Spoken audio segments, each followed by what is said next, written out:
Ah, welcome, dear friend. As always, you're just in time for. Huh?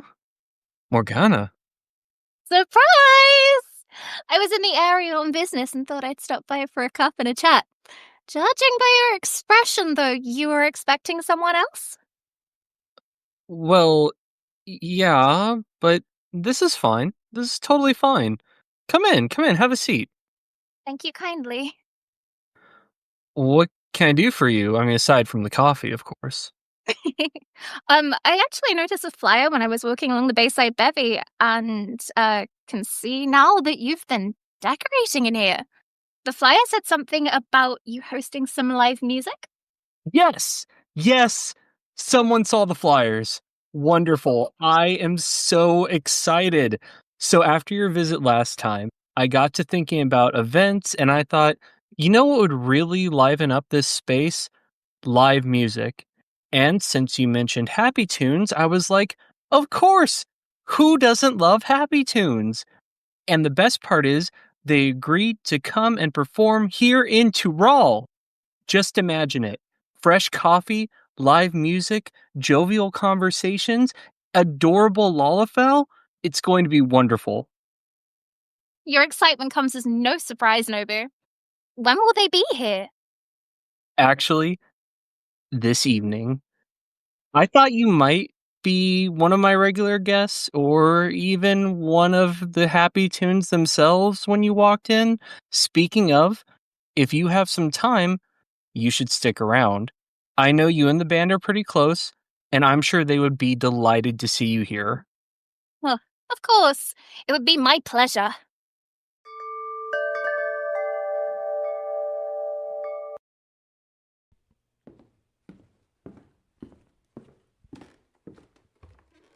Okay, Morgana, I'm not going to be fooled this time. You can't just leave and come back and oh, my friend, welcome.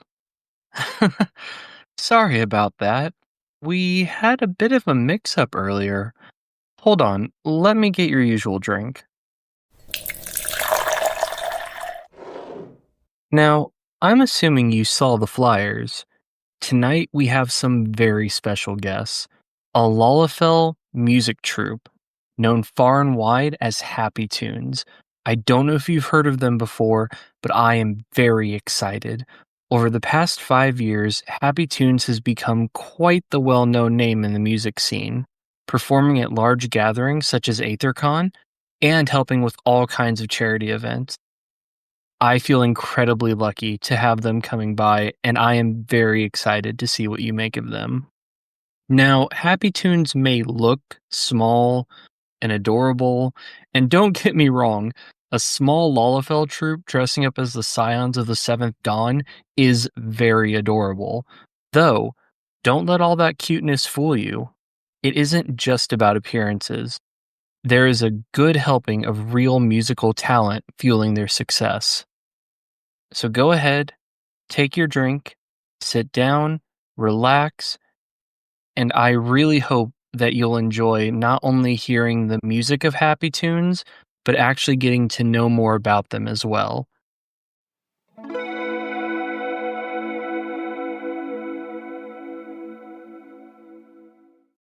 Today, I am absolutely delighted to be joined by the creator of the adorable lalafell musical troupe, Happy Tunes. Zelika, welcome to Coffee and Carbuncles. Hello, Nobu. Thank you for inviting me. As I understand it, this is your first recorded interview. Yeah, and I'm a little nervous. I hope nothing will fail. I am honored and appreciative of you being here for this. Thank you. I have to thank. So, today, where are you joining us from? On my bad English, you can hear it. I'm not native to America. I am located in Europe, and more precise, in the south of Germany. So, yeah, it's located near Stuttgart, the big town where the cars were built from different factories. And yeah, and of course, I'm from the Europe server Shiva on Light. That's my hometown in UCR. Now, Zelika and I we joked about doing the interview in German because German is his native language, and I know a little bit, but we decided that with a lot of my audience being from NA, that might not be the best choice. Though now I kind of regret not starting the interview in German, just as a joke. But Just in here we case. are. Hallo zusammen, willkommen und habt viel Spaß mit dem Podcast hier. Well, I mean, if you want, I can re-ask the "Where are you joining us from?" question. If you want to answer in German, go for it. No problem. The most of Germans, I think over 90% are quite good in English because we need to learn it in the school. So if I have some German listeners, they will understand what I have to say. So no problem. I've actually been really excited about the fact that the primary country that listens to this podcast is America, and the next country is actually England, and the third country that Coffee and Carbuncles is most popular in, and I never expected this, is actually Germany. So I have a surprising amount of German listeners. I have a surprising amount of German listeners too. We will get into that, but you're actually rather popular on more than one data center. So I am really happy to have you on, especially to talk about music in 14. But we will get there. For now, as I ask all of my guests, what are you drinking today while you're here on the podcast? I'm drinking just water with a little flavor of tea. It says it's Darjeeling and honey. I have no idea what this is, but it tastes okay. I have a little bit of mint hot chocolate, so just It sounds kind good of. to me. It feels a little weird with how hot it is today to be drinking hot chocolate, but it's a little chilly in my room, so it works. I think they say on hot days you should drink hot stuff because your body will cool down because you drink hot stuff. It's an automatic reaction. You know, I've heard that before. I have no clue about like the science behind that, but I've definitely heard it before. I don't know if it's true. I think it's Might true. need to look into it. It's like if it's cold and you drink cold stuff, your body will get more cold because it counteracts biological stuff in your body, which like the hair stands up and so on, and the same effect you have if you drink hot stuff in a hot day. So the körper think it's too hot for you, and it begins to cool down. Interesting. If you are in maybe in the Middle East, North Africa, you will see a lot of people in hot desert with drinking hot coffee. So and not cold Coke. You know, I have heard of that. Huh. Okay. Well, a little back on track. Sorry, we got a little derailed there. Okay. Well, getting to know you and getting to know who you are a bit outside of the music. Tell me about your background a little, aside from being from Germany. What do you do when you're not being Happy Tunes? What do you do for hobbies outside of Final Fantasy XIV? Right at the start, a tough question for me. Where to begin? I think I'm most a gamer, not for Final Fantasy XIV, also for almost every game which released in the last 13 years or something. 30 years. So you can hear I'm a little older than the most people might expect it.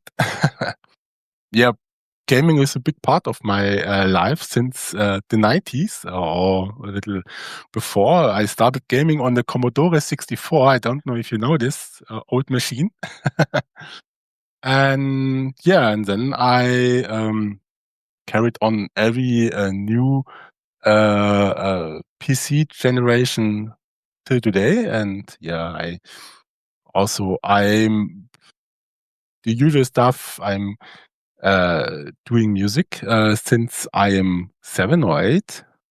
I also creating art and doing videos since a while.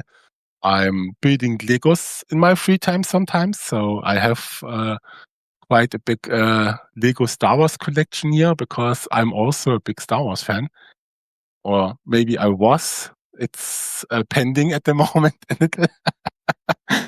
And yeah, I looking series, watch movies. Sometimes I read a book. I think the last one is several years ago. I read it.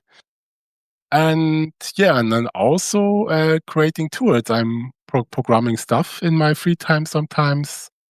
I interested in all time of AI stuff since several years. I also created my own AI companion for our stream on Twitch, our lovely Loporit tuning way. Yeah, but my main hobby is for sure Happy Tunes.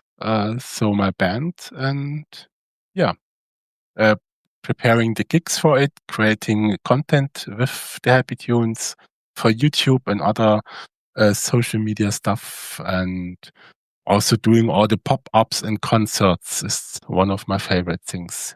Yeah. And streaming. Yeah, I'm streaming on Twitch very frequently, I think.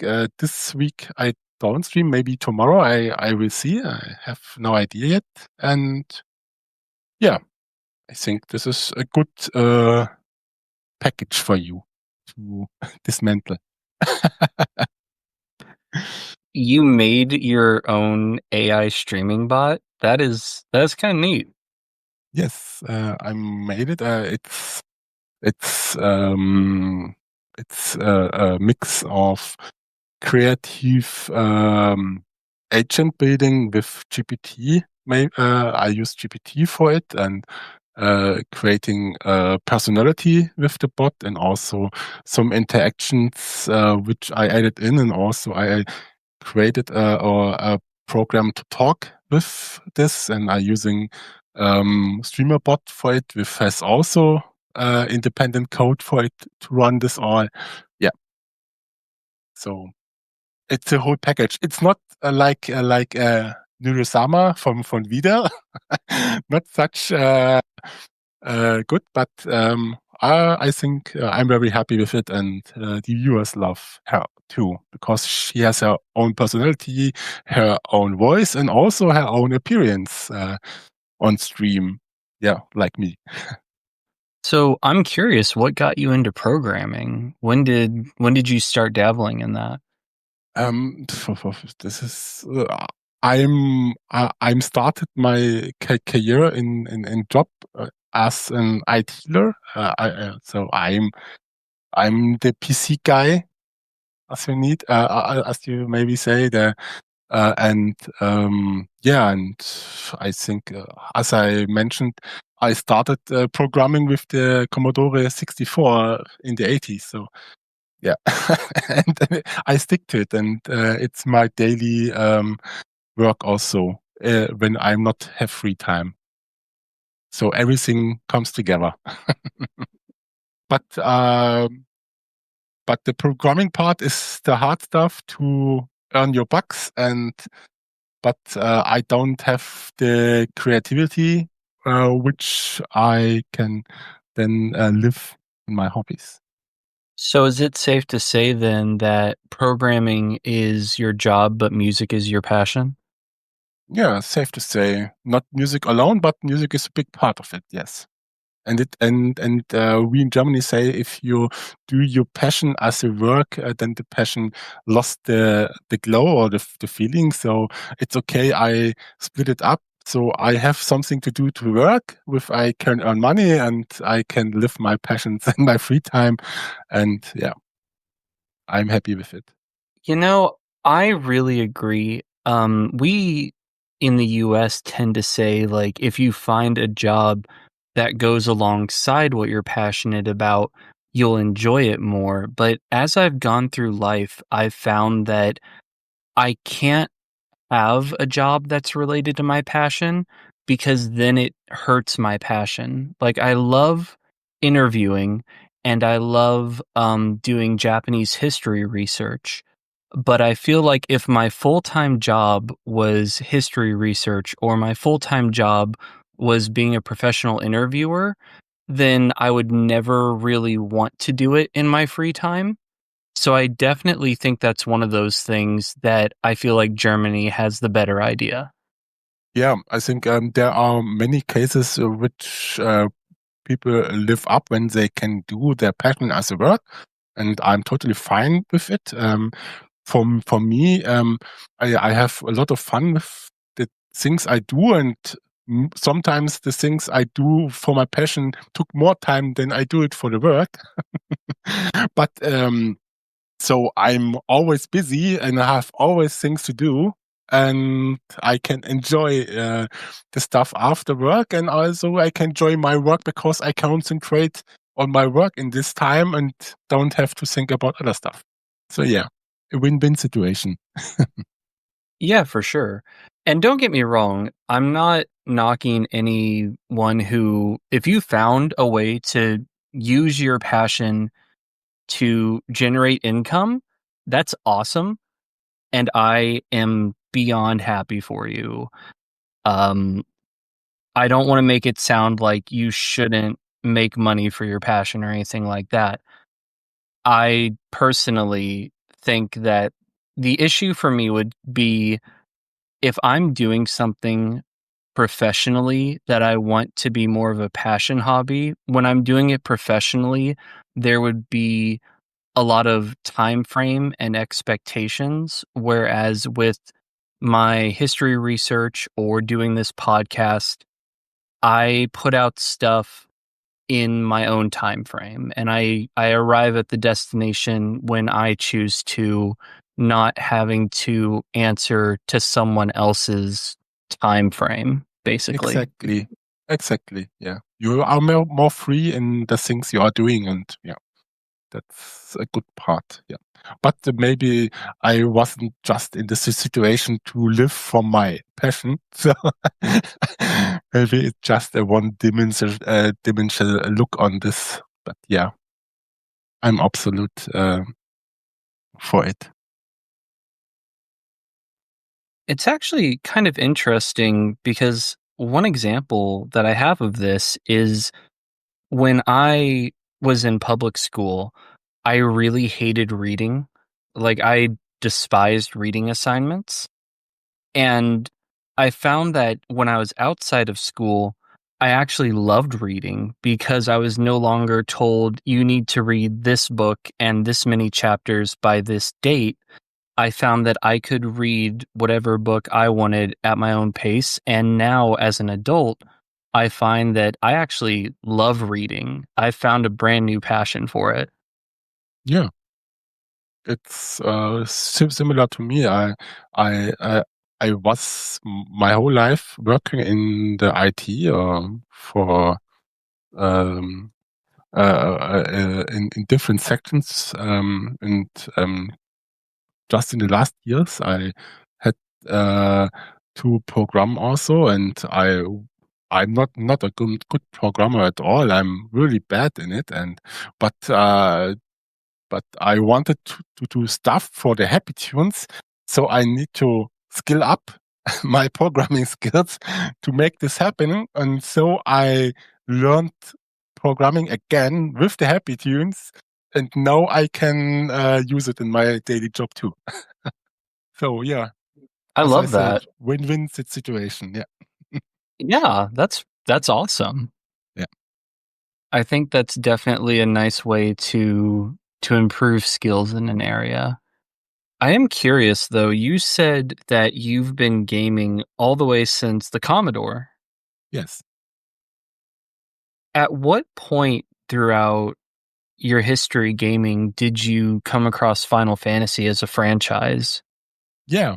As I mentioned, I'm in gaming since the late 80s and 90s, and yes, I didn't had the chance to get a Super Nintendo or an NES at the time, so I didn't play Final Fantasy 2, 3 because the one just released in Japan, but and 4 and 5 and 6 and so on.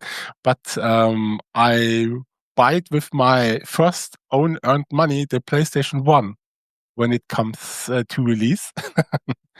and uh, a little later there was Final Fantasy VII, and yeah, Final Fantasy VII was my first Final Fantasy game, which I played on the PlayStation 1. I think it was 1996 or 1997, and I still have the original game from the 90s here in my collection from Final Fantasy VII, and also all the other Final Fantasy titles I played since there. Yeah. Have you played any of the side games like World of Final Fantasy or any of the mobile games? I played World of Final Fantasy with the Steam release, yes, but I didn't finish it. I find it a little boring. I don't know. It's not the same flavor like the original titles. And I tried some of the remakes from the old games. These 3D ports from this 2D games. I didn't like them too because it's a lot of reading and it's old stuff, not polished very. I hope they will remake some of these games, like the Final Fantasy VII remake, which I really love, and I hope the Final Fantasy IX remake will also great, which they has already announced. And yeah, I think the only Final Fantasy game I missed was, I think, Final Fantasy XI, which was the ancestor of Final Fantasy XIV because it was also a MMO or a multiplayer game, and I think it was when it released just on PlayStation 2, and we have still bad internet here in Germany, so there was no way I can play an online game in this day. So yeah, this was the only one I missed. So, which Final Fantasy game would you say is your favorite? Wow, I think Final Fantasy XIV, because I play Final Fantasy XIV now over a decade, so it must be my favorite. But story-wise, I think it's really hard. There are so great games, and I replaying some of the games every few years. I just finished Final Fantasy VII Rebirth, and Final Fantasy VII was the first Final Fantasy for me, and I think it always has the biggest place in my heart because I spent so much hours in this game. I killed every boss on the PlayStation 1. I gathered crazy amounts of skill, buy all the materia in the game to do everything, and yeah, it was it was different time. We had not every day 200 new games, so we have one game, and then we had to play it for months. So yeah. I understand. And to be honest, I actually miss those days because, like right now, you will have maybe 3 new games coming out at the same time in a month. And I'm sitting there going, I don't know which game I want to play or which order. And unfortunately, I might get wrapped up with 2 of them and never play the third one. And I kind of miss those days where games had a bit of a slower release pace. Yep. But I think the problem is not that the games not have a smaller release, but because the amount of games are so many, and you also get the ports from the consoles. Meanwhile, so it's not you have just a pile of shame which get bigger with every day. And in my vacations, I want to lower this pile every time, and I say, okay, for 2 weeks, no concerts. I have to finish this game, this game, this game, and this game. Yeah, and then we can continue. And I must admit, the most of the single player games, I just playing for the story sometimes, and I'm cheating through the game where I can to get it finished as fast as possible. Yeah, to cut the time down, which I need to finish it. Yeah.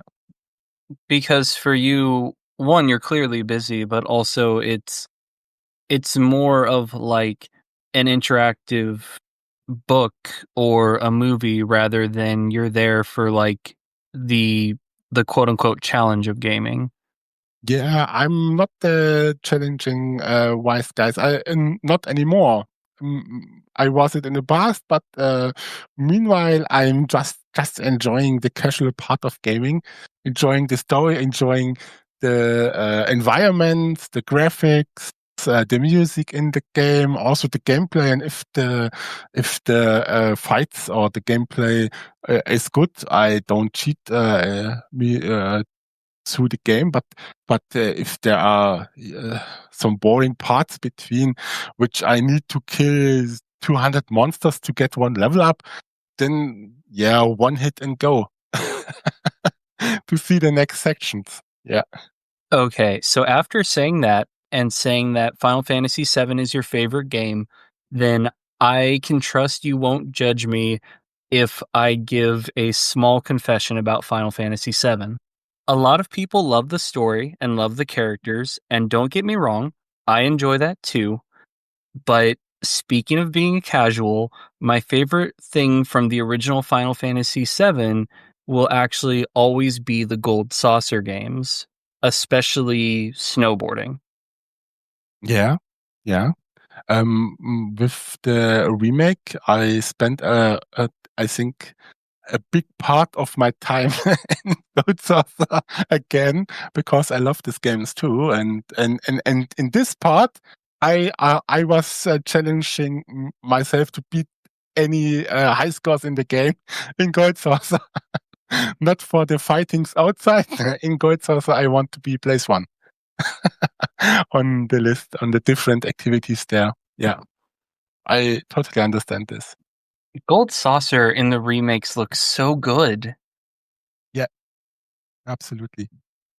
Though, I mean, to be fair, everything in the remakes looks good. I mean, graphics-wise, it's stunning, but there are still a lot of times where I find that I miss the original Final Fantasy VII Gold Saucer. It was so great because you had all these really good mini games in what was a really good RPG, but I feel like I got so sidetracked by the Gold Saucer. Yeah. Overall, it has how many CDs it was on the PlayStation 1? 4 or 5 CDs. So Oh gosh, it was quite a bit. I could check it with my game, but then I need to stand up, so I will pass this at the moment. But yeah, it was a really big game, and well, we have with the remix just a portion of it what was in the original. Yeah, so hundreds of hours of playtime. Yeah. So while you're going through video games and you're going through the Final Fantasy franchise, at what point did you arrive at Final Fantasy XIV? Did you get to play 1.0, or was it after A Realm Reborn that you joined? Actually, I played the beta from 1.0. When it came out, I was invited to the beta test and I joined it, and it was absolute awful. This was a mess. This game was not playable. I always had a decent PC wise. I could play any game in max settings and so on. But with Final Fantasy 1.0 in the beta, I had just 4 to 5 FPS or something. It was absolutely unplayable. It was a mess, and it didn't look good. It looked much. It looks very, very bad. No colors, or I think it get better with the final release. But when I saw this, I didn't come back for the final release. I get it a pass because also the reviews was not so very good for the game at the time, and yeah. And so I didn't join 1.0, and I don't have the tattoo. But a good friend of me has the tattoo because he played 1.0, and he also is in the credits from every expansion, which rolls 45 minutes or so. Oh, wow. So you didn't enjoy 1.0. What brought you back for A Realm Reborn? Like, when did you decide to try that out? I heard the first rumors because I didn't play it 1.0, but I always had an eye on it. So I was always interested in online game, and at this time I already played most of the online games. So I played. I starting with World of Warcraft. I played Age of Conan, Star Trek Online, Lords of the Rings Online, and so on. Side stuff like DC Universe, and so I tried every online game and played some of them several years, and so I always interested in a MMO for Final Fantasy 40 for Final Fantasy franchise, and so I always kept an eye on Final Fantasy XIV, and then I read that there will be some kind of remake or revamp of the game because 1.0 was a little messy, which I understand. And there was also again some beta tests beforehand, and I was registering for the beta tests again for 2.0, and I got in, and from the first seconds this was a different game. It was fun. I think I joined the game. I was in Gridania, and I left Gridania and followed a lot of players. This was my very first experience. At this time, I think Odin spawned anywhere, and everyone runs to him, and I got killed in a few seconds. Yes, but yeah, this was my first experience, and it was a lot of fun. It felt like a multiplayer online game. It was the Final Fantasy settings. It had the music. The combat was decent and okay, and yeah, I played the whole beta, and yeah, and I pre-ordered it after them, and yeah, started with day one, and yeah, and I saw the mess on day one that the servers absolutely wasn't ready for the huge amount of players. So the first and 10 years later, here you are. Yeah, the first Vauban was not Vauban in Stormblood, where the first Vauban was the release of 2.0, because there was so much people that you couldn't log in for several hours sometimes. So yeah, the server was absolutely overcrowded, and the server was just in the UK, I think, for the Europe. So no, the servers was located in an A, and the pings were absolutely horrible for Europeans. Yeah, but it was fun. And now we just get to have that experience whenever a new expansion comes out for like the first 2 weeks. Yeah, but I think it got better. We had harder times in the past. Yeah, it get better with every expansion, and yeah, I don't know how is the experience here in NA for you, In Europe, it is quite good at the moment. It's not too bad. I mean, I made that joke, but realistically, since Stormblood, things have gotten a lot better, I think. Because it was the end of a saga, I think that the first maybe month of Endwalker was kind of hard for logins and getting around NPCs you had to talk to, but I feel that Dawn Trail was considerably better.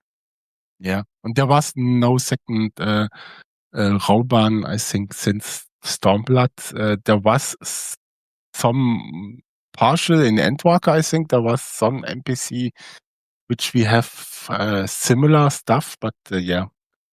I think for anyone out who didn't played Stormblood, or this was Stormblood? I don't know. Or there was Yeah, it was Shadowbringers? Stormblood. It's not Stormblood, yes. There Yeah. was this in one of the first areas, the quest which you had to speak with Rauban. The problem was the quest was an instant quest, so you got dropped into a separate instance, and all instances were full at this time. So nobody had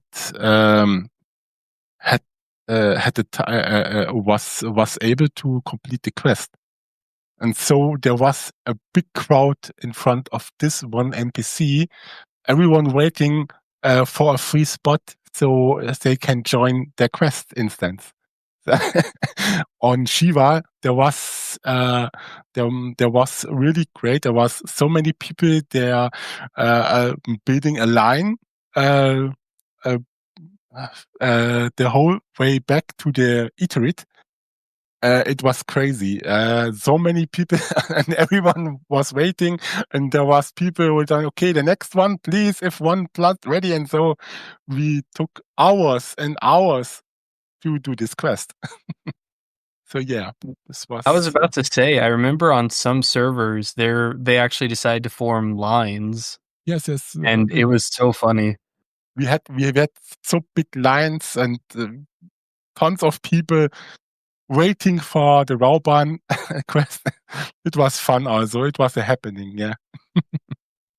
It's so interesting because there are times where when you're going through it, you're like, wow, this is kind of horrible. But later you're like, but then again, there was a bit of like community building that happened and a lot of talking to other players at the time and memes. And it's interesting how something that seems bad at the time can later become something you joke about.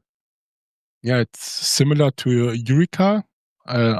When Eureka came out, everyone hated it. Everyone, it's such a dumb content. You need to pop up the fates, and everyone in a big blob running from fate to fate to fate. We have these tracker sites which are logging when which fate pop up, and people who are coordinating it. But at the end, it was fun. Also for me, it was very fun. I coordinated this fate, this trackers and fates, and we are running, and it was the rule. No one we left behind, so everyone was in the player blob, and this was a community experience. It was a multiplayer game. Something what you don't have with Bosia. Because you got this level restrictions between the different areas, and people can't join with level 1 to the people with level 7 and so on.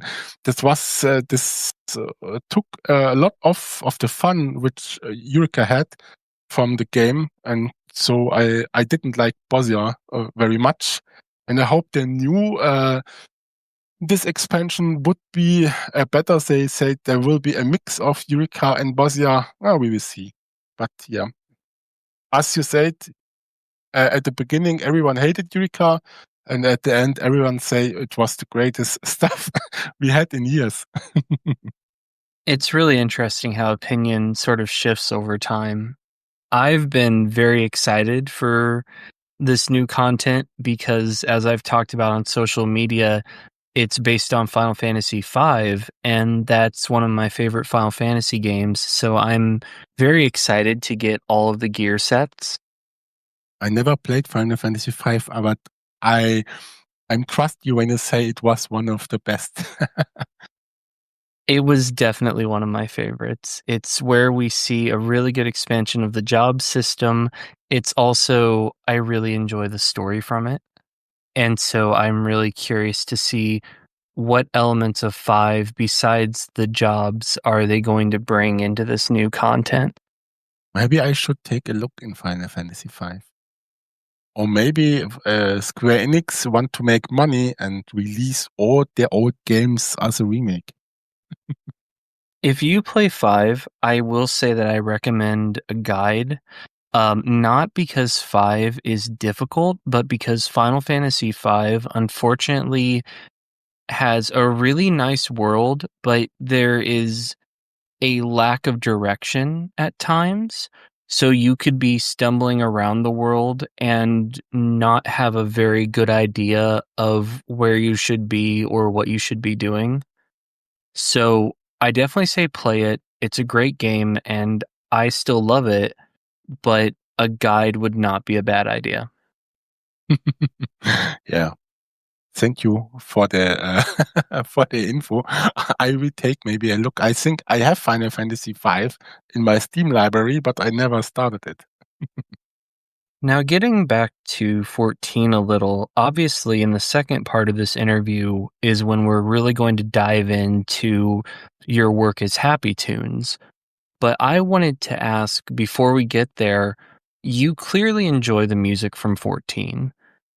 When did you find yourself really falling in love with it? Was there a certain dungeon or music track that really grabbed you? What is the sentence? I love all of it. I mentioned I played almost every Final Fantasy title, starting with Final Fantasy VII. I didn't play the ones before, which released on NES. Yeah, there are certain themes which are in every Final Fantasy title, like the Chocobo theme or Mokri theme, the Final Fantasy fanfare, this is da da da da da da, and so on. And also, most of the battle themes are rejoining every Final Fantasy title. So it's hard to pick one special song. If I should pick one, maybe Roses of May from Final Fantasy IX. It's a great tune. Or also, I think the most people will say to Samarkand from Final Fantasy X. It's all-time favorite, but there are so many great titles. And in Final Fantasy XIV, there are so many great titles, songs, which got added too. I think we have already over 150 Final Fantasy songs in our song list as parts. But it's just the tip of the iceberg of all the music Final Fantasy released over the years. And yeah, it's really a hard say which is the best because I love the most of them or all of them. And I constantly working on to complete my collections in Final Fantasy songs because I love them so much. Can you recall, is there any particular 14 expansion that you really enjoy the music from? I think it is Endwalker possible. Endwalker has really great tunes in it, and Shadowbringers too. I think these two DLCs or expansions had the greatest music, but we have in Dawntrail also such great tunes, so it's hard. It's really hard to say which one is the best. Yeah. Soken always does a great job with music, so yeah. I feel like Endwalker, just due to the nature of the expansion, had some very, very emotionally charged music that ended up being really memorable, especially within the last zone. Yes. And also the dungeon fights have really great songs. Also, one of my favorites, I think, is also from Endwalker. It's the fleeting moment, and I love this tune. It's such a great tune, and also Heroes of the Forge ahead. And there are so many great tunes from these expansions. really hard to pick one, which one is the best. Also, the iconic themes like the from the last section you mentioned. I here I lost the word. I too nervous. It's okay. Close in the distance. Like Close in the Distance. It's one also of my favorites. Yes. Yeah, one of mine too. Yeah. A really great tunes in this expansions. I feel the need to ask, has music always been a part of your life then? I know that earlier you said that you've done music since you were very, very young. Yeah. I think I had to learn to play flute in the school, but I didn't play flute after school, so it wasn't something I carried on with over the years. I joined with, I think I was 8 or 9, Blasmusikkapelle. I don't know. It's a marching, some kind of marching band, a brass band. So it's not orchestra with violins and strings, so just clarinets, trumpets, and so on. And this was so the usual way to get into the music here in Germany if you grow up in a village. So yeah, I started to play an instrument, and it has the name Tenorhorn. I'm not sure how it's the name in English. I think it's also Tenorhorn, but I'm not sure. It's a brass instrument, a bigger one with a big tube, but not the one which you has to carry on your like in the US, the marching band says. It's a much smaller one. Yeah. I don't know what's the right name for it. And if you know what instrument it is. Yeah, and this instrument I played, I think 10 years, 11 years in this village band. And yeah, and I also learned a little piano playing, and also later I taught me a little guitar playing. So I bought me electric guitar and started to playing on the guitar with tabs. Yeah, so to get a little into rock and metal. So yeah, it was always a big part, I think, of it. Yeah, and I started very early to create also digital music. I forgot it almost. I mentioned already I had a PlayStation 1, and maybe some of you remember there was a game on PlayStation 1. It was not a game, it was more a software. And it was a music tool like Mario Paint or something, but much more advanced. I think the name was Music Maker. And with this tool, you were able to use samples which are already was in the tool, but you also could sample other stuff because the PlayStation 1 was able to record stuff from CDs. So you could also sampling from normal audio CDs stuff onto your memory card and put it into the music program. And so you could do simple techno beats and sounds and so on. And also, I also recorded it as a teenager and also played it in some occasion because as a teenager, I also was some kind of DJing with a mix table and so on, and has also 2 official performances on a bigger festivals. Yeah, and yeah, this was so Oh, the I didn't know starting that. thing. That's awesome, dude. Like that is amazing. Yeah, Wow. yeah, long So time ago. would you say then that that PlayStation game is the start of your music career? Maybe. I don't know if I have the music still because I was recorded on a cassette tape. So it was this time period. So I don't know if I have the cassette which I taped it on still. So yeah, maybe not. But yes, it was fun. I took many hours to create some simply catchy techno tracks with guitar in it and so on, and yeah, so like Prodigy vibes and so on with jungle beat. It was fun. That is so cool. I love that. Just it's interesting to hear how your journey with music has progressed since, you're little and you're playing the flute up to now where you have a full lalafell band in Final Fantasy XIV. It's really just amazing hearing about your journey. It's also helping me a lot because with my musical education at the youth, I was able to adapt and do things very fast, like MIDI editing and so on, because I already know the stuff from my earlier stuff which I have done, or when I create or when I played or learned guitar, I also used guitar tabs to playing songs and looking them up and so on. So yeah, I was already in the game, so I just had to do it for Final Fantasy XIV.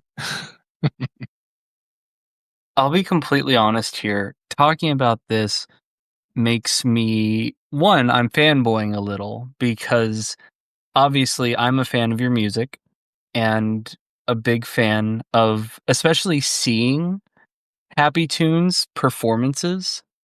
The Lawfells are adorable, but also I just really enjoy how you manage to do so much with the music capabilities that 14 provides. And I'm really eager to dive into the second part of this interview and just hear more about this and learn more about how you bring the music of Happy Tunes to life. So let's go ahead, let's take our break here. And after break, we are going to dive into everything that is Happy Tunes. Yeah, sounds fine for me. All right. So we will be right back. Thank you. See you.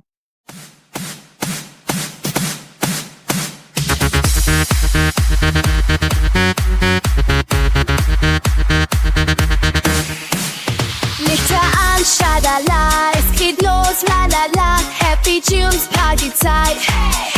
Auf geht's, die Musik und ja, ja, ja, wir sind bereit, la la la. Krüge hoch und los.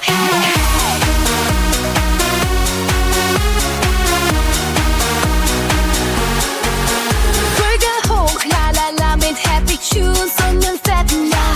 Wir feiern durch die Nacht, lachen bis es kracht, Party ohne Ende. Wir singen laut, bis keiner mehr steht. La la la, hey hey, Final Fantasy, Prost auf uns und auf die Magie. La la la, hey hey, Happy Tunes, Krüge hoch und los.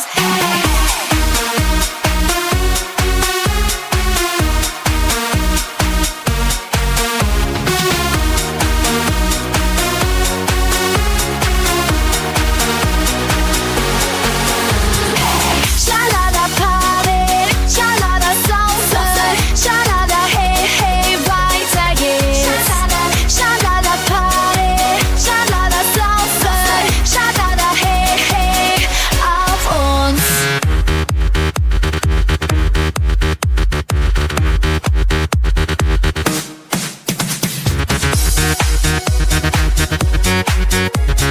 Krüge hoch und los.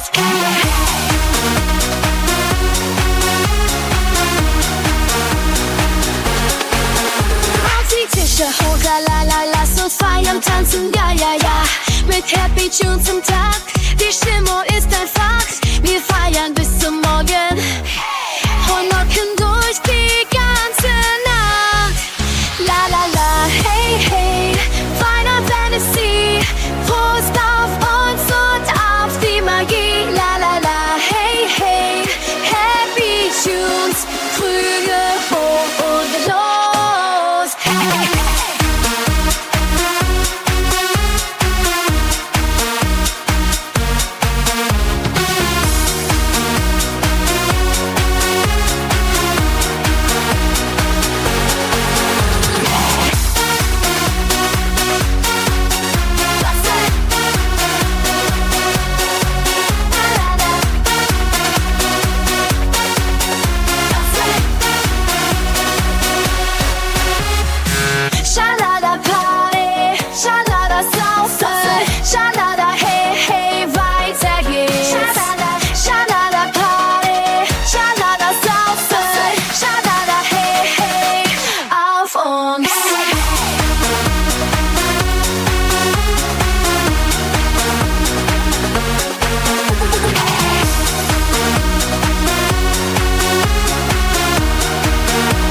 maskiert, gefeiert durch die Nacht. Keiner bleibt stehen, Lichter blieben Welt, keiner will mehr gehen. Saufen, tanzen, lachen, alles zum Takt. Kein Halt, kein Schock, bis der Morgen erwacht.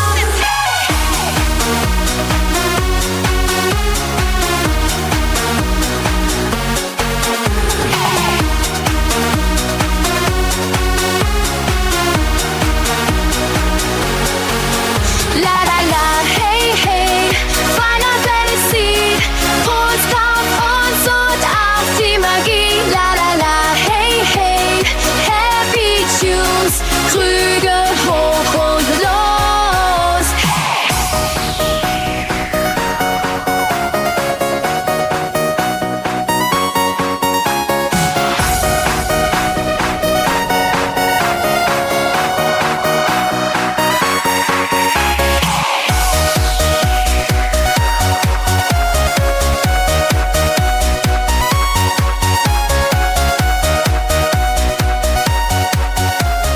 Krüge hoch und los.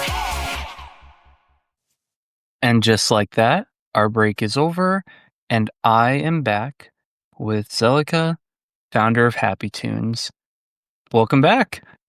Thank you, Nobo, and I'm glad to be here still. I'm happy to have you. Now, to begin part 2 of the interview, I want to clear up a bit of confusion. On social media, you're just Happy Tunes on some, but on other media, you are Happy Tunes Shiva. What name should people be using for your band? It has a historical background. Why we have 2 names. For the most, we just known as Happy Tunes. Yeah, Happy Tunes is our band name, and on social media we added the Shiva on it, Happy Tunes Shiva. It's also our location where we are in Final Fantasy XIV on the server Shiva, and it make Happy Tunes much clearer on social media. If you want to search for Happy Tunes, you will get trillions of matches. But if you search for Happy Tunes Shiva or Happy Tunes Final Fantasy XIV, you will find us. So that's the main reason why we took this name for social media. Yeah, but we also known as just the Tunes. So friends also call us just Here Comes the Tunes or Here Comes the Happies. I don't know. The Happies, I like that. what you prefer. And Happy Tunes wasn't our first name. Indeed. Really? No, because my first idea for the name was Happy Note.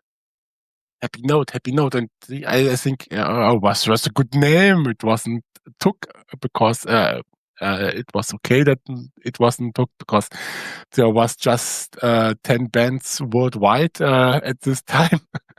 So it was free. But then my partner, Holo, which also my girlfriend, was also from the beginning on with the band, and she misspelled it in one occasion because the name was news, and she didn't say Happy Note, she said Happy Tunes to everyone, and refer every time to Happy Tunes. We are the Happy Tunes, and so on.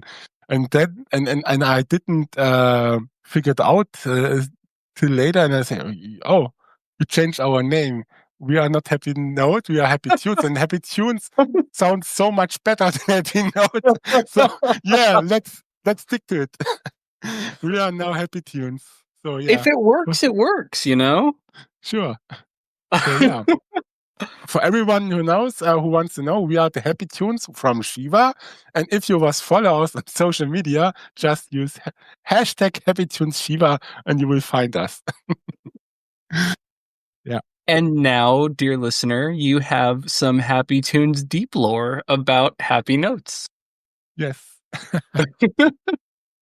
On that subject, tell me about the origins of happy tunes or happy notes. Like, where does the idea for this lalafell music troupe? Yo, thank you. I don't know where to start to answer the question. I think, as I already mentioned, music was always a big part in my life, and when I think with patch 4.15 in November 2007, they released the function for level 30 bards to play music with instruments in Final Fantasy XIV. And yeah, this was the first time on patch day I have done the quest. If you don't know where you can start barding, you need to be a level 13 bard, and 30 bard, and you need to go to Old Gridania at the theater. There will be an NPC with a bard NPC, and then you can talk to him, do the small quest, and then you can play and perform music in the game. Yeah, and this was the time I took out my harp the first time in Gridania and starting to play my first notes on my keyboard, on my manual keyboard here. And yeah, this was the first steps.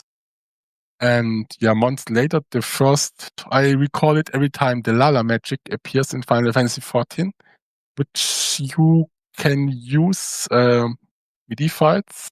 These are very old files which exist since the 80s or longer, and it's just a programming language for music notes.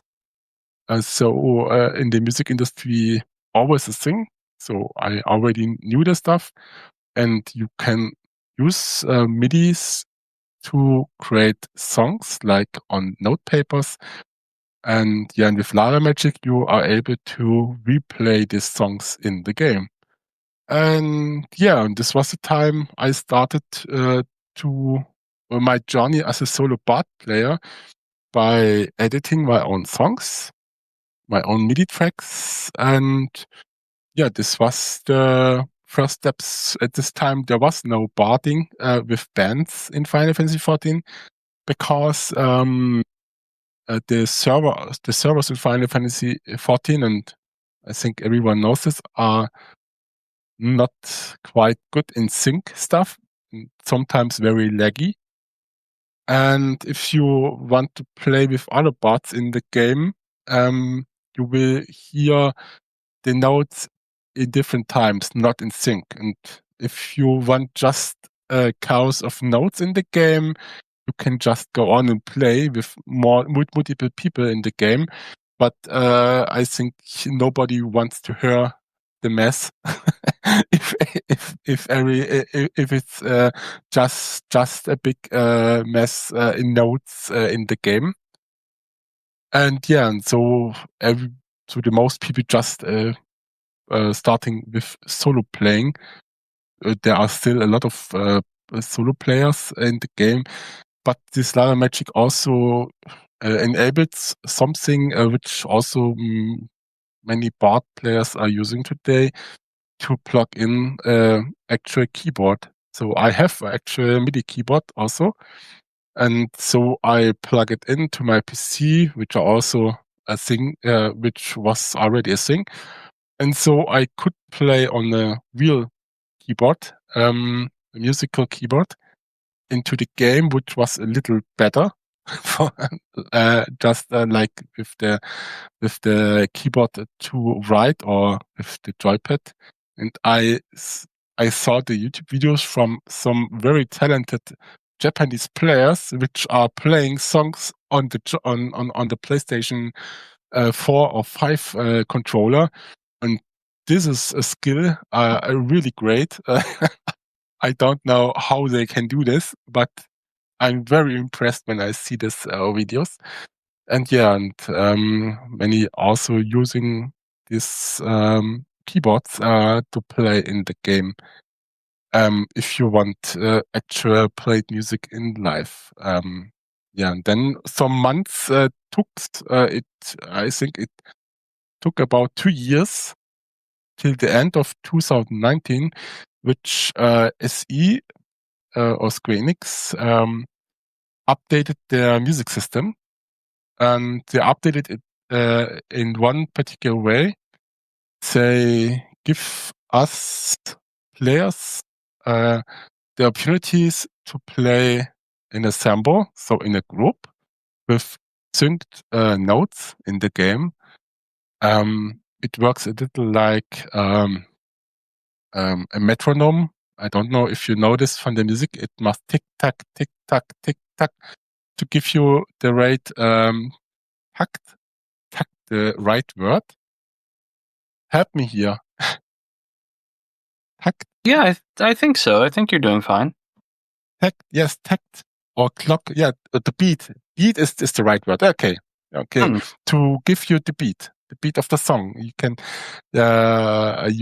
adjust the beat and how fast or how slow the beat is. It makes this clocking noise. And the magic behind this stuff was that in the sample mode, Final Fantasy waits till everyone is ready and then start beating the clock.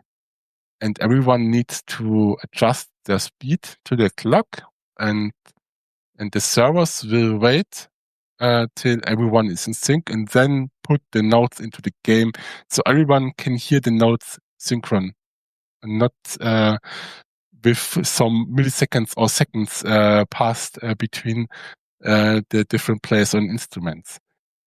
And this was a big thing for the time, because till this time there wasn't bands. There was some players which tried to play in sync, but it works more good. And this was the first time people are able to play in sync, theoretically. Because this feature has one big flaw. The flaw was that you can't hear what you are playing, and you can't hear what the others are playing. You hear the others playing 1 or 2 seconds unsync. So you can hear your notes, but the others are playing something different. So because the server make the sync and not you. And this is a huge problem if you want to play in a band. Any real musician would say too, you need to hear the others playing to be in beat. You need to adjust to the other players who play in the big ensemble. And this is not the case with the assembly mode. With the assembly mode, you have the ability to play in sync, but with manual playing, it's a task which is almost not achievable. Not for humans. In this case, because a program or a MIDI file don't care if he can't hear the other players. He just plays the notes in sync. And yeah, this is also one indicator for me that Square Enix knows what we are doing and knows this is some kind of gray zone, and they added this stuff special for us players with Lala Magic to get a good sound in the game. And yeah, this was the breakthrough for the Bard community and for the Bard players, because at this point, more and more bands get formed. I think many of your listeners out there knew a lot of the bands out there already, because many are well known in NA, like the Sunbirds, the famous Idol band everyone knows, or the Mugi Troupe, also Postcard or Mosh Mosh. These were some of the first bands in the community which are creating music and doing the music as a Bard band, with also a team behind the band and their own name and so on. And I think it was not just the start of the Happy Tunes, it was the start of many great bands out there. And we started at the time also first with a duet to get used to it and see how it's done. At the first, I was playing with Holo together, the songs I created, and it worked very well. And then with the time, we add more players to the band, and few months later, we already standing on stages with Songbirds, Mosh Mosh, and other great bands of the time, and performing music to the Final Fantasy community. As I referred this was the Wild West of part music, with everyone was experimenting. There was not good tools at this time, and everything was a little messy and could broke anytime. There was but it was also a good time, and and I think many people get to the Bart music at this time in the Final Fantasy community, and especially like bands like the Songbirds, which has so big amount of followers. It spread it like a virus. And this was about 5 years ago, 5 or 6 years ago, I think. So we really haven't had bands, like functional bands, in 14 for nearly as long as people might think coming into the game in, say, Endwalker or Dawn Trail. Yeah. It was just possible with the patch in 2019, which was a very special patch from Square Enix, because the patch just enabled Lala Magic players to play as a band. This was the only benefit from this patch. So, yeah. Thank you, Square Enix. Speaking of Lala Magic and speaking of Songbirds, I think it's really cool that in spite of being called Happy Tune Shiva on social media, you aren't just on Shiva. You've actually done quite a bit on other data centers, and I was wondering if you could speak about that a little. Sure, but first, I think I didn't answer your question yet, because you asked me why we came up with a lalafell music troupe. That's a good point. The simple answer is I was a lalafell at this time, and lalafells are cute, and there was not many lalafell bands at the time, and so we decided to do a lalafell band. Yeah, and I think it was a good choice. I think it was a fantastic choice. I mean, aesthetically, you've done some pretty cool things with it, and most people, if you've seen Happy Tunes, you'll recognize that Happy Tunes, the Lalafells in the band actually dress up as the Scions. Yes. And that tends to be very popular. Yes, this is what we are known for. We started in fairy dresses. That's because our old logo has us as a fairy in the fairy dress on the logo. This was our first uniform for the band, and then later we added the outfit from the Final Fantasy XV event. I didn't have it in mind how it's called, in different colors, and then I came up with the idea. I have so many band performance here.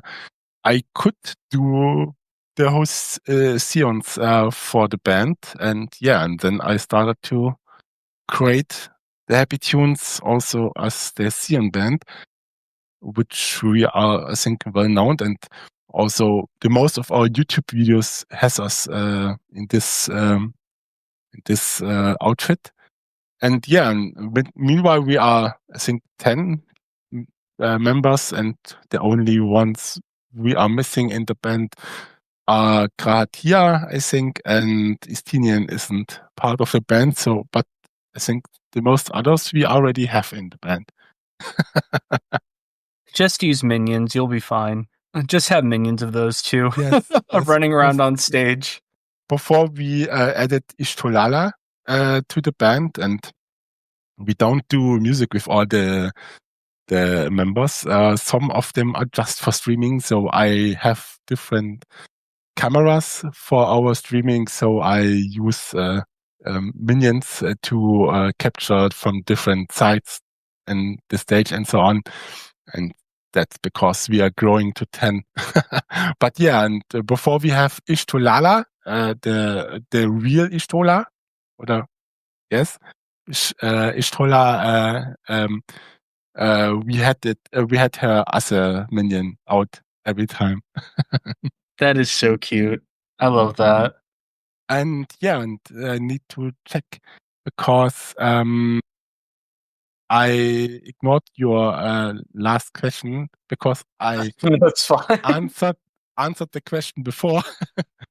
So It's all good. It happens with interviews. genau. Ja, your question was if we are just on Shiva or if we are on other data centers available. And yes, we are not just on Shiva. Shiva was our starting point on the EU server, and we added a little later because we saw also NA bands in EU, and this give us the something to think. So why, if the NA bands are joining us in EU, why we couldn't join NA as a EU band? And so we decided 2022 to create our NA band first, and doing some performances and also doing some events which were we invited. And later the year we added also for the Japanese data center our Japanese band. And yeah, and so we have on all data centers a band. The exception is the Oceanic, but we can travel to Oceanic if you want. So that's not a problem. I'm still waiting for Square Enix to fulfill their promise for the data center worldwide travel. They announced it before Dawntrail, and nothing happened yet. So what's up? We're waiting. Because maintaining so many charts on so many different words is a little exhausting or something. Sometimes, yeah. I imagine so.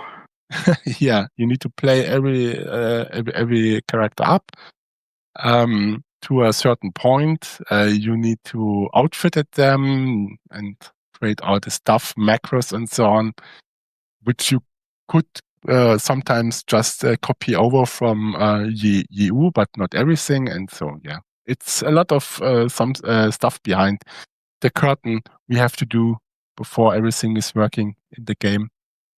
Speaking of behind the curtain, I wanted to pause the interview here, and I think we need to address something very special, and that is congratulations. Because some of our listeners might not know, the 1st of this month was your 5th anniversary as Happy Tunes. So congratulations. Thank you very much. Yeah. We turned 5 this year. 5 years going like a breeze. The time is running so fast. Yeah, and we have done May 2020 our first official gig on the Moonlight Festival, as I mentioned, with the Songbirds and other great bands. And so we marked this as our founding date, because we were as a band before this date, but we haven't a real name or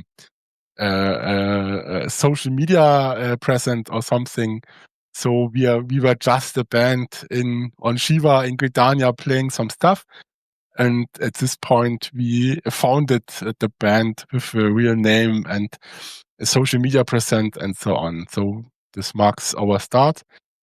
And yeah, and we had this year our 5th anniversary, and we have done, I think, almost 12 hour stream from Shiva in Gridania. Was a lot of fun. And yeah, and played there a lot of music, but also recalling some memories, watching old videos from other performances or concerts or events. We were in it, like the rejoining with Zeppler and Preach. We were invited to and played there also 12 hours for them too. It was a lot of fun, but also some other events from the past. And yeah, it was a lot of fun. And also our last year there was great, the Itacon.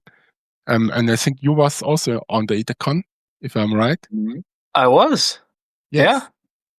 It was also very fun there.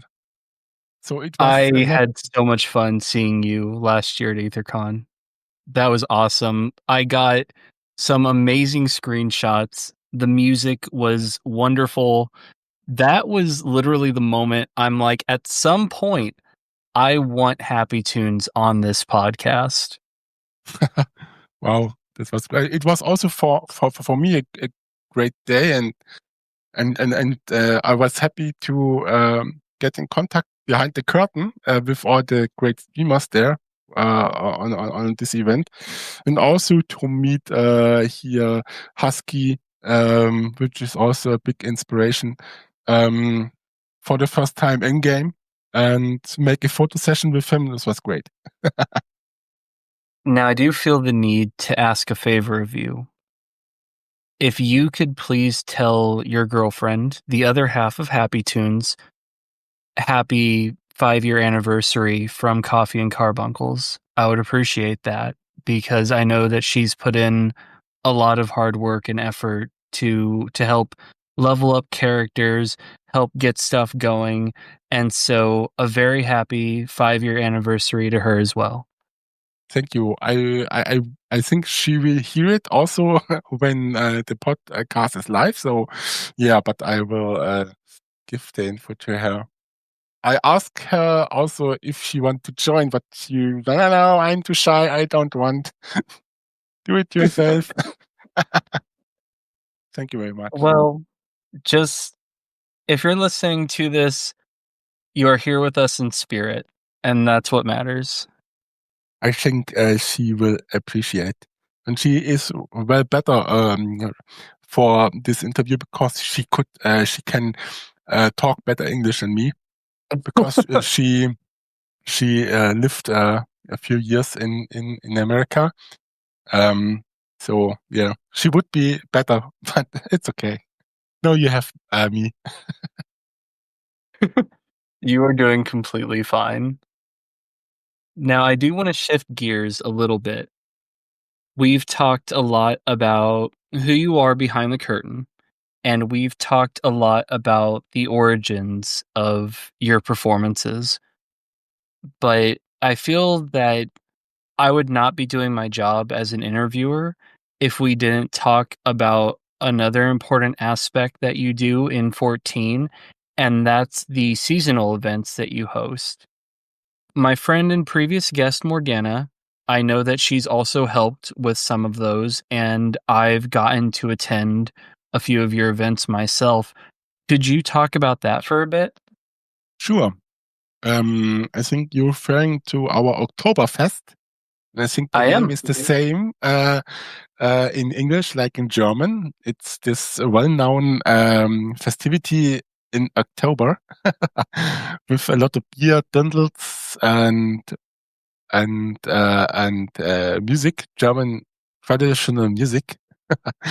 And yeah, I was starting since I formed my band I want to make something like this happen in Final Fantasy XIV. And I'm not sure, but I think we were the first which are creating such an event like the Oktoberfest, and it was 2021.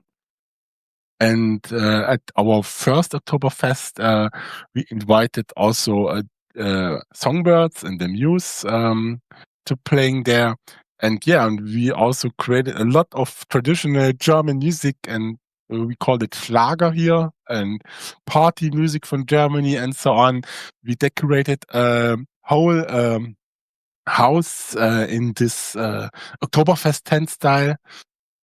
So with this at this time with a patch the Bergsteiger Atelier and the Dundles came into the game, and also stuff like the tables. You call it Bierbänke in Germany. The tables from this Oktoberfest tents were implemented in the game, and this was absolute perfect fit for us. So yeah, we decorated the whole house in this style, in this Oktoberfest Stadel style, and we performed our first Oktoberfest in Final Fantasy XIV. And then we doing this year after year again, and we added for the spring also our Frühlingsfest. The Frühlingsfest translates just to Springfest, and it's the same festivity like in October, just in the spring. And it's also a traditional event here in Germany, also where I come from South Germany. And yeah, and so we're doing these two events every year, the Frühlingsfest and the Oktoberfest, with different bands, with great music. And it's also, I think, for everyone a highlight every year to join us. And we facing every year the problem that the housing capabilities are limited, and so we sometimes need to move to the garden to make more room for people.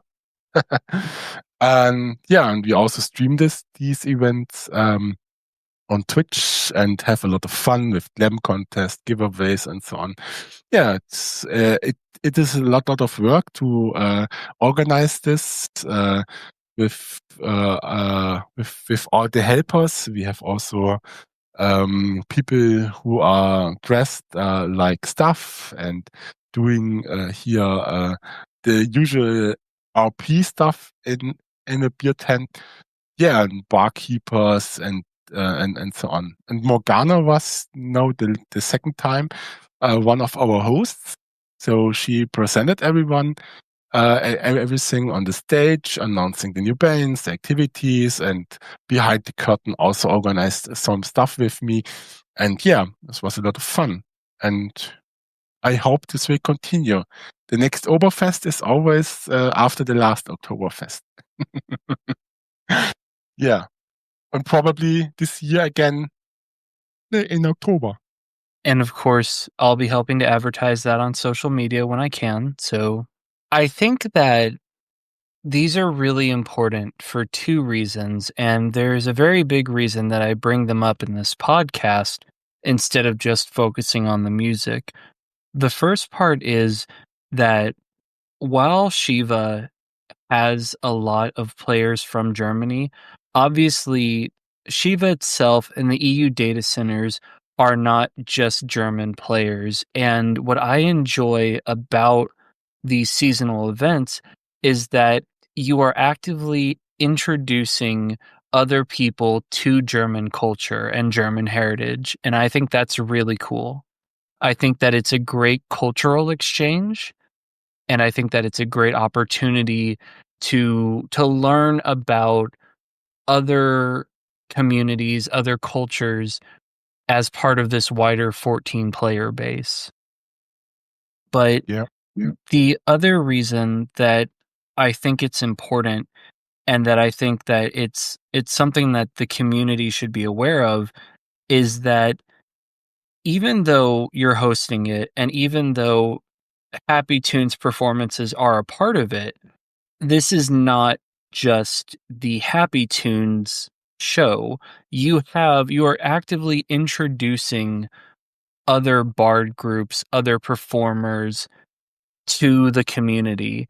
And so I think that it's really nice that you can have these twice a year events that really can act as a good way of bringing the community together, both in terms of the 14 bard community, but also the 14 wider player base as a whole. Yeah. We often get the message, we saw you on my first day in Final Fantasy XIV, and you was one of the reasons we stayed Final Fantasy XIV, because it was such a great experience, and this make us happy. We're doing this for the community, not for us, and we want to give everyone, new players or old players, just a smile in the face and have a good time with us. And I think it's also for us, we are very happy that we can inspiring also other players to go out and doing barding. I think Shiva has the highest bard band population on any server, because there are many bands forming after us just because of us, and I got this told many times, and this also make me happy that we have a positive impact in this and in the community, and and also in the viewing of bard bands and bard music. And we are also always happy to share our knowledge, or also our inspirations and so on. And like in this podcast, that's also the reason why we are here today and talk to you. I think that the more we can not only spread positivity in the community, but bring the community together, the better. And I am always here to support that. Yeah. And the bard community doing a lot of great stuff. We, on our side, events like collecting money for some charity. Charity, yes, thank you. You helped me. I sometimes I just lost how the word is in my head. Ne? Yes, for charity events like or other happy events, like we are part often of events like the big pride marches, which are a big part of the Final Fantasy communities. We are happy to join every time, and we are also like invited to such big events like the Itacon, or doing events with other streamers or big players in the Final Fantasy communities together. And this make us happy, and this also a reason why we go forward, and we love what we do. Now, earlier in the interview, we talked about how you put together happy tunes, a bit of Lala magic, as you called it, and what you're actually doing during these performances. Obviously, unlike what some people might think, it's not as simple as you push a macro and you're just watching the screen. But I want to ask, what is it like when you're actually planning Happy Tunes performances? Like, tell me about picking song choice, about trying to figure out who's gonna stand where and do what. What is going through your head? What is your creative process when, say, you need to figure out a performance set for AetherCon? Yeah, I think like in every business, what you see on the stage is just a result of hard work beforehand. And to play everything out like you want, you will need to do a lot of things beforehand, like other stuff in the game, other parts in the game. For our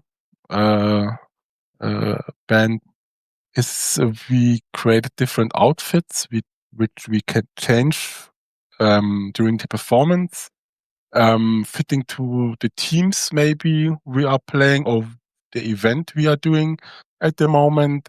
We have our Final Fantasy XIV outfits. We have some party outfits. When we have dance music and so on.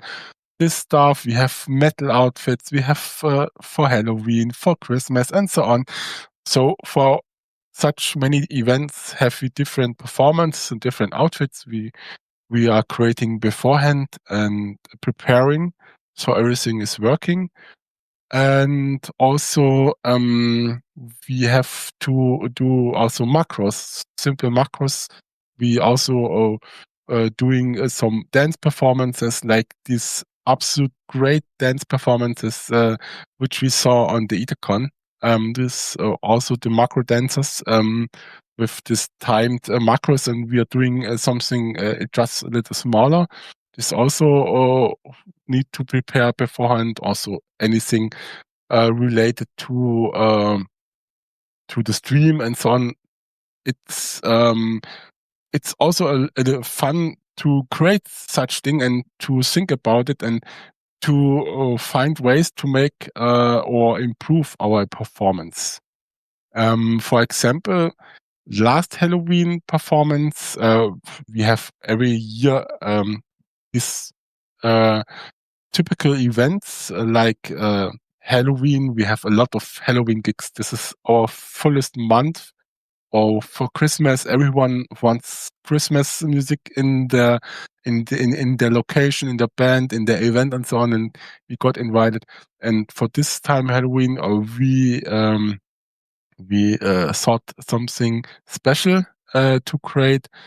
I already mentioned we have our AI companion Tuningway with her own voice and so on. And I used her to create little ghost stories, which I prepared beforehand. So every ghost story was about 3 to 5 minutes long, and I fitted a song. So I choose songs fitting to the story.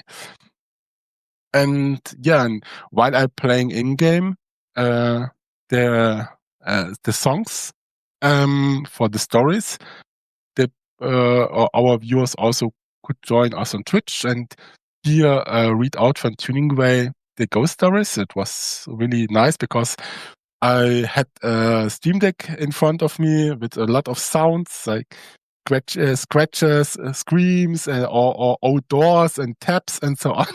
So like these old radio performances, maybe you have it in your childhood, where all the stuff is going from a live action play, and then I let Tuningway tell the story, and I have done some special effects to it to get more out of it, and also playing the music while the story is performing, and it was a lot of fun, and I think it adds something special to this event, and and this was some part. And to prepare all this, it took several days or weeks beforehand to get everything ready, so that everything worked out. So it's like a theater play, and then we have to perform, and hopefully everything is working nice.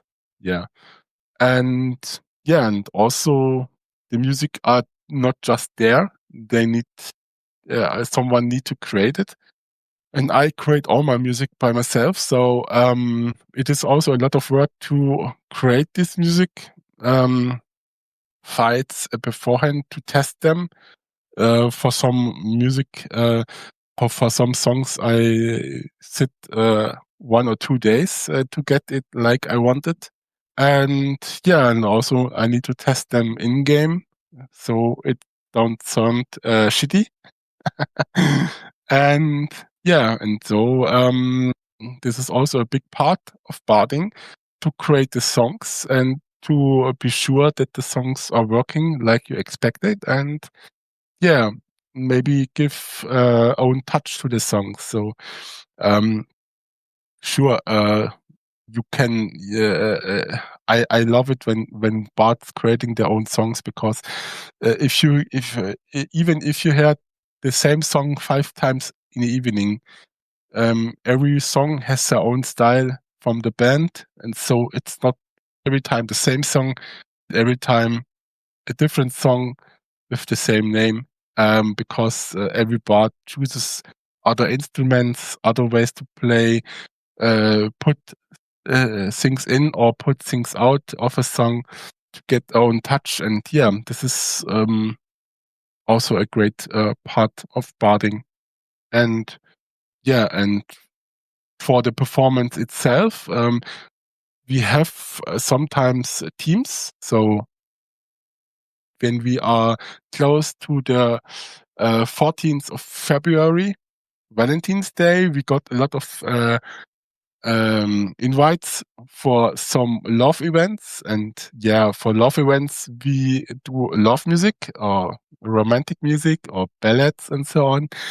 And so we're preparing it. And sometimes our the people or venues or events who want us at the event ask us sometimes for special songs or something we don't have in our list, and then we creating the songs special for the event, which also a big part of it, and which I love it if we got invited to events which with a special team, which are not something we already done yet. So we have the opportunity to create something new and give us the kick to do something out of our small box in there we are living, and create new stuff. Yeah, and that's I think I already mentioned the big events we are joining. This is also every time an honor and make a lot of fun, and it's almost every time very chaotic, but it's part of the game, I think. I just think it's so neat.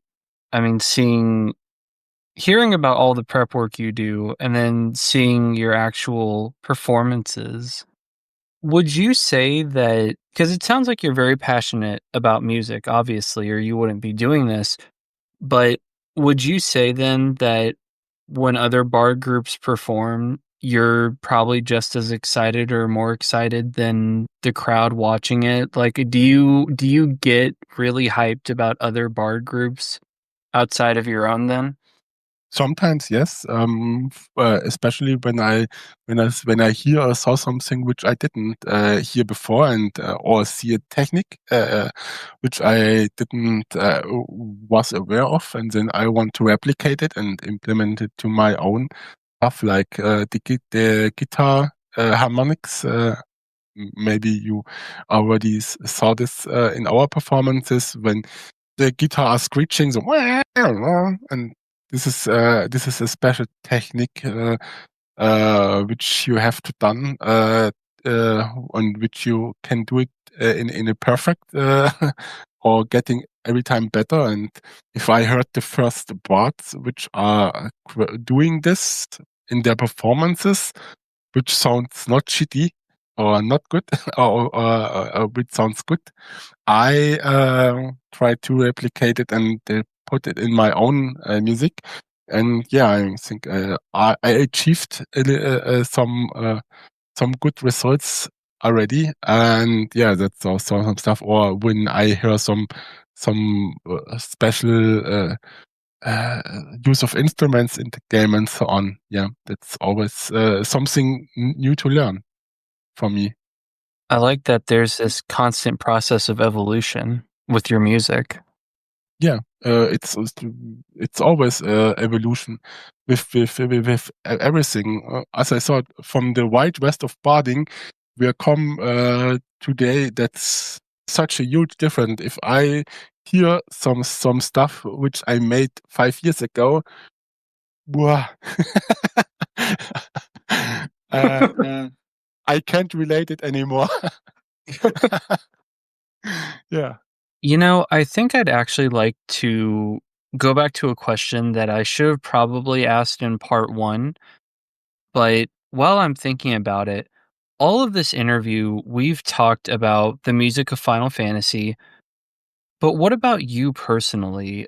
I want to ask, what music genres are you really keen on? What music are you listening to when you're not doing Happy Tune stuff? Hmm. It may sound strange, but I also like to listen to my own music. And yeah, I also love a lot of metal, folk metal, or rock from the 80s and 90s, which I also performing a lot in the game.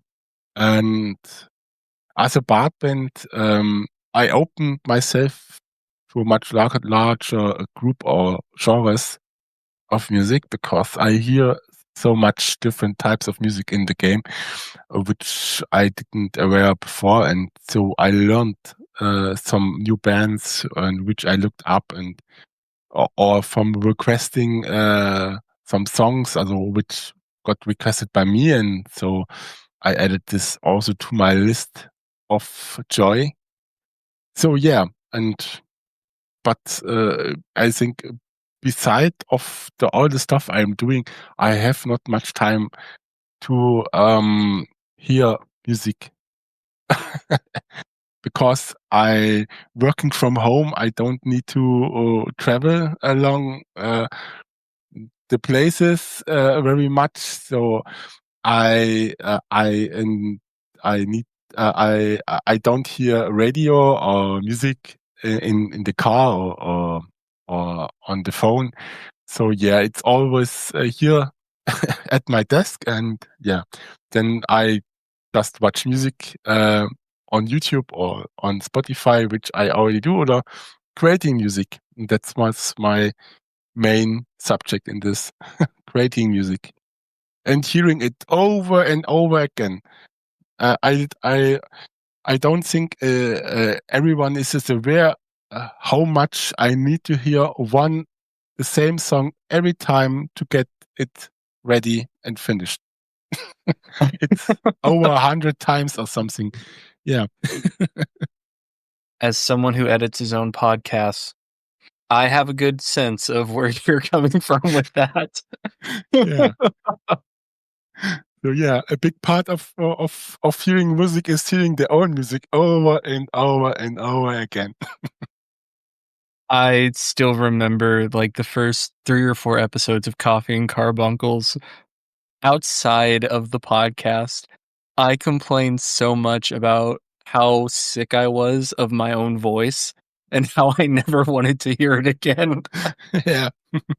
That's also when I rewatch my own streams. So you need to know every streamer rewatch their own streams to see if everything works out like expected or if we can something do better. And then we always hear our own voices and we are cringing about it every time. I was about to say, there's nothing more cringe than hearing your own voice over and over. Yeah. Oh gosh. So as we get near the end of this interview, I'm going to try not to laugh through the last few questions, so don't worry. Um, but I actually, while thinking about what to ask for this interview, I had a bit of internal debate because I feel like there's always these questions that people ask musicians, like, well, how do you do what you do? And, well, have you always been into music? Which obviously I asked in this interview, but I also thought that I wanted to ask a bit deeper questions than just that. So let me start with this. If you had to summarize, what would you say is your goal with Happy Tunes as a project? Like what vibe or what do you want people when they go to a Happy Tunes performance to take away from it? How do you want them to feel at the end of it? Do we have oh sorry. Do we have big goal on the horizon for us? I don't know. I don't know if we have a goal at all. I just do what I want to do, and I was always doing. I love to do. Being creative, trying new stuff, vibe with the crowd, and make some people happy with my music. And yeah, and if this everything works out, I'm a happy tune. And yeah, I don't know where the road is going. I'm concentrating on continue to create content for YouTube or other platforms because I enjoy it. It took a lot of time for me, and the results are not so big. The impact, I think, but it makes me happy. I have something to do, and I love what I do. I can experiment with new technologies, and yeah, and also continuing all learning new stuff and have fun with my music. And I think this is the main goal: to have fun, to enjoy what you are doing, and to be part of something bigger like Final Fantasy XIV, and have a lot of people around you which enjoying this too. Then, as my last question for you, let me end by asking this. Personally, how does Happy Tunes make you feel at the end of a performance? Like, where is your head at when you've finally finished a large performance at something like AetherCon or one of your seasonal events, and you're looking out at the crowd and seeing all the glow stick emotes and, wine and firework emotes? Where are you at emotionally at that point? I think Final Fantasy XIV and the community have done a lot for the bot community and also for the RP community too. The venue community, DJing, and so on and so on. I think Final Fantasy, the devs know their audience in Final Fantasy XIV. What content-wise, I'm a little biased at the moment because not every part of the current content is something I'm interested in, or I have fun in. I have fun with. If I remember back to other expansions like Dawntrail or Shadow, like Endwalker or Shadowbringers or Heaven's Sword and so on, I was constantly playing Final Fantasy XIV, doing all the activities, doing all the stuff in the game, and this is a little lesser at the moment. But I'm enjoying all the barding stuff I'm doing at the moment, and at the current state, I have a lot of fun. I am always been a casual player. I don't do some extreme fights or the really hard stuff. So it's absolutely good for me. I do a lot of crafting, but yeah, it's a little stale at the moment in Final Fantasy XIV. But I have a lot of fun with my band members, and so yeah, it is everything green at the moment for me, I think. Yeah. And I'm still interested in the game. I'm looking forward what to come and what Square Enix have in the box for us. I hope they give us some promises they made, like the data center traveling and so on. This will be so a much greater stuff for us, so we can do everything with our main band, which also impacts our performance. So at the end of your performances, would you say that you leave a performance feeling pretty good then? Yeah. I'm always happy after a performance, and also exhausted after a performance, because it is also a lot of work during the performance, before the performance, and also after the performance. Because if the performance ended, I already mentioned I'm streaming it, and the work is not done. Then I do some stuff after the performance, and yeah, this took also a lot of time, but yeah, I have a lot of fun with it.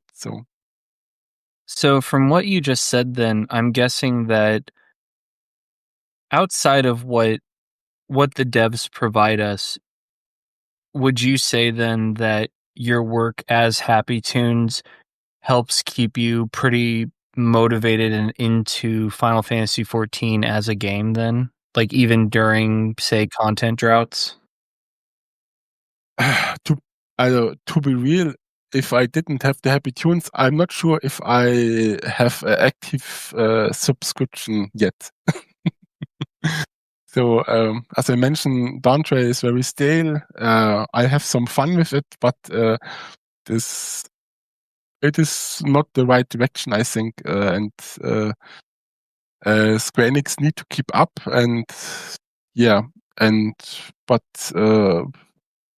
maybe it's because I playing this game of 11 years, and I'm want to more too much. I don't know. Yeah, but at the moment, I'm happy with the Happy Tunes, and yeah, have a lot of fun with them. And I think Square Enix can be happy with us too, because these are 10 paid accounts for Square Enix. I didn't want to ask, but yeah, I imagine keeping up everything with Happy Tunes, that has to be quite a few accounts. Yeah, Wow. It is a great hobby. It is expensive hobby, but all hobbies are expensive if you're enjoying it. For That's most, so true. Yeah. Okay. Oh So gosh. I'm happy with it. I don't regret it. Happy with being Happy Tunes. Yes. Yes. All right. Well, you've given me a lot of your time today, and I really appreciate that. So, like I do with all of my interviews, now's the time where if you have one or two questions for me, I am down for answering anything. Oh yeah, I'm waiting for this last question because I have no idea what to ask you. I don't like such questions because I have nothing in my mind. I just can say thank you for inviting me. I hope you all could understand me with my bad English. As I mentioned, I come from South Germany, and we have here a saying, I speak English very well, doch leider nicht so schnell.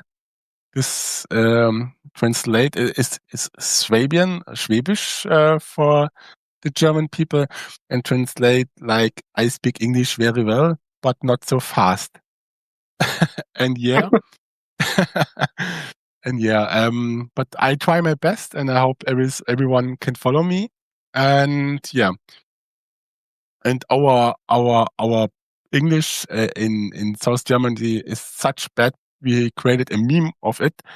So maybe in your state you are crossing across a sticker with the land on it's their land, but land is also a Swabian word for land, but the German form of it. And so we are so bad in it, so we can meme it also. So yeah, I hope everything has fun with me. Thank you for inviting us. Thank you so much for being on the podcast, and I hope that you'll have a wonderful evening. Thank you very much. Yeah, we have here almost midnight here in Germany. I don't know. I didn't ask you what time is at your state at the moment. For me right now, it is almost 5 p.m. So, almost 8 hours, I think. 1700. Yeah, Yes, 7 to 8 or 9. 7 hours. And 8 times are absolute awful for us in Europe. When you are doing the partying, for us it's midnight or past midnight, and there are sometimes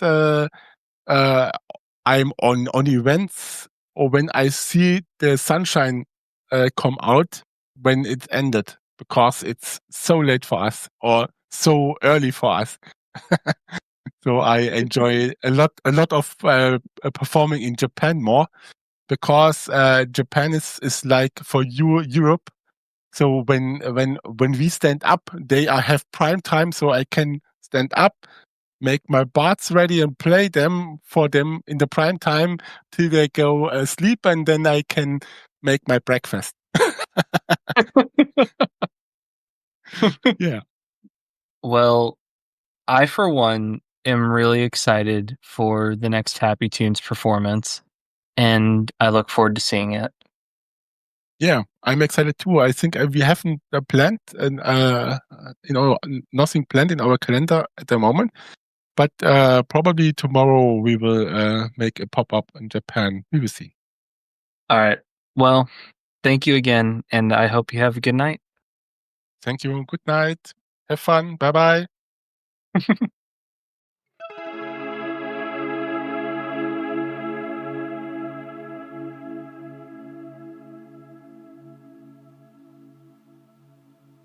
So, how do you feel after getting to know more about the group Happy Tunes?